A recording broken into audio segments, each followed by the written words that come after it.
জায়গাটা হচ্ছে মার্তেল দুশো আর সান্তা মারিতার কাছাকাছি একটা এলাকা। এই জায়গাতে মানুষের ভাড়া নেয়, তো এরকম বাড়ি আছে, তারা এইসব বাড়িতে ভাড়া নেয়।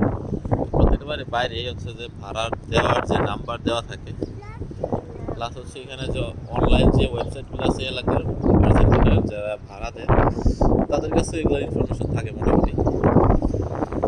কিছুটা বাংলাদেশের সাগরের মধ্যে দেখাচ্ছে, কারণ এখন হচ্ছে যে খুবই ঝড় বৃষ্টি যাচ্ছে, তো এই কারণে পানিটা খোলা রয়েছে।